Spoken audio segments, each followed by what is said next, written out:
మన ముదిరాజపేట సర్పంచ్గా కానీ వార్డు మెంబర్గా కానీ ఎంపీటీసీగా కానీ అర్హులైన వ్యక్తిని మనం నిలబెట్టి మనం గెలిపించుకోవాలి.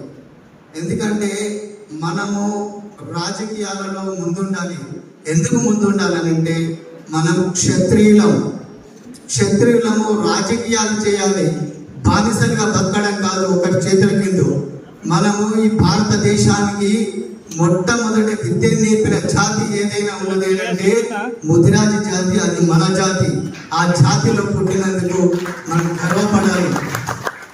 ఈరోజు తెలంగాణ ఏర్పడడానికి కూడా మనము ముందుండి ఉద్యమం చేసినాం. అందులో మనం ప్రాణత్యాగాలు చేసిన జాతి మన ముదిరాజ జాతి. కాబట్టి మనము ముఖ్యంగా రాజకీయాల్లో ముందుండాలి. మనం ఆర్థికంగా, రాజకీయంగా, సామాజికంగా, విద్యాపరంగా అన్ని రకాలుగా మనం